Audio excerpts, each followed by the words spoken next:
ce soir. Tout de suite, c'est l'heure d'un œil sur les médias. Inès Olegaray nous a rejoint. Bonsoir, Inès.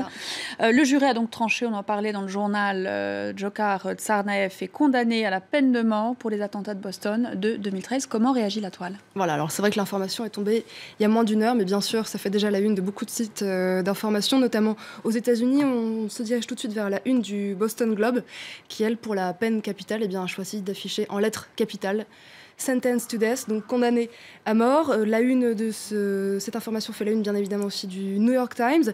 Là, on se penche sur les premières lignes de l'article qui, elles, mettent tout de suite le doigt, en fait, sur la réaction de Dzhokhar Tsarnaev, qui dit, voilà, stone-faced, c'est-à-dire un visage de marbre, aucune réaction, alors qu'il vient d'être condamné à mort. L'article poursuit en expliquant que, finalement, l'accusation décrivait surtout Dzhokhar Tsarnaev comme un djihadiste au sang-froid, sans remords, et rien à voir avec ce que disait la défense, qu'il présentait plus comme un jeune homme sous la coupe de son grand frère. La ministre américaine de la Justice a réagi très rapidement après l'annonce donc de cette peine de mort en disant, voilà son tweet, elle dit « Voilà, la peine de mort est une punition adéquate pour Tsarnaev ». Autre grand titre de l'actualité ce soir, Inès, c'est le retour à Bujumbura du président burundais, donc à nouveau dans son palais présidentiel, 2 jours après cette tentative de coup d'État. Il s'est exprimé ce soir. Voilà, alors on l'attendait depuis ce matin, on savait qu'il était de retour dans le pays depuis jeudi soir. Il était donc à Bujumbura cet après-midi. Donc comme le titre cet article de RFI, il s'est adressé à la nation. L'article revient brièvement sur les points forts de son discours.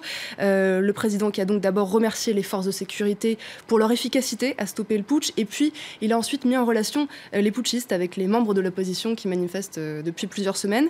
Alors à son arrivée, ses partisans étaient rassemblés dans un quartier de Bujumbura.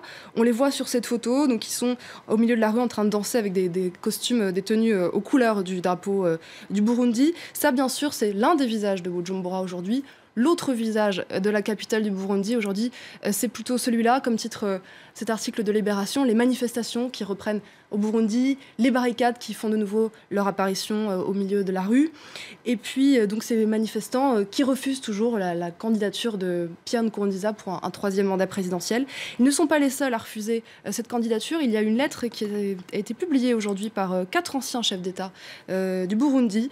Elle a été adressée aux chefs d'État d'Afrique de l'Est qui étaient réunis en Tanzanie pour justement discuter de la situation au Burundi.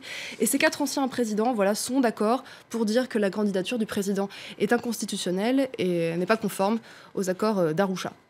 Lui, donc, le président burundais de retour, mais le chef des putschistes, Inès, toujours apparemment en fuite. Voilà, alors il y a différentes versions.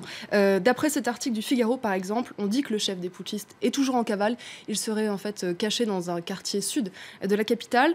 Il y a plusieurs versions qui circulent, comme celle-ci aussi du Nouvel Obs, qui, elle, cite l'agence Reuters et qui dit que tous les officiers putschistes ont été arrêtés.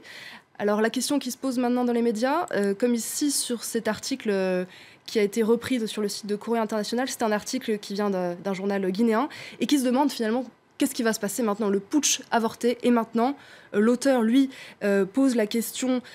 Est-ce que Pierre Nkurunziza va en ressortir renforcé finalement de ces 2 jours de violence, de ce coup d'État raté? Alors il se dit que ce serait peut-être une illusion de se dire qu'il en sortira renforcé. En tout cas, quand même, au Burundi, beaucoup s'accordent à dire que finalement il est quand même sorti victorieux de ces 2 jours. Et puis l'auteur pose aussi la question de la vengeance. Quel sera le sort des officiers putschistes qui ont été arrêtés? On termine, Inès, cet œil sur les médias en parlant de musique et de blues plus particulièrement et de la disparition d'une légende. Voilà, on a déjà beaucoup parlé de lui ce soir. On va regarder quelques articles, notamment celui-ci du Temps qui titre B.B. King, dernier coup de blues. Alors le blues, bien sûr, pour lui, pour tous ses admirateurs dans le monde. Et puis B.B. King, c'est un homme qui portait le blues jusque dans son nom, puisque son vrai prénom, c'est Riley B. King. Et puis il a été rebaptisé B.B. King. Et la légende veut que B.B.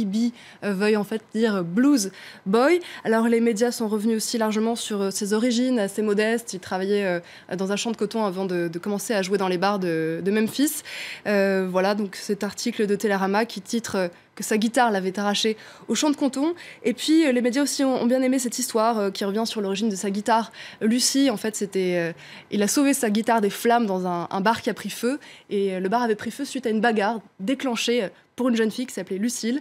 Et l'histoire lui a plu, du coup il a décidé par la suite de baptiser toutes ses guitares Lucille. Et donc ce petit clin d'œil des Arocs qui dit voilà, que la pauvre Lucille est aujourd'hui orpheline, puisque voilà, son propriétaire a décédé. Et on va juste terminer avec cette petite réaction, parce que sur Twitter, évidemment, il y a eu énormément d'hommages, des anonymes et puis des personnes plus célèbres.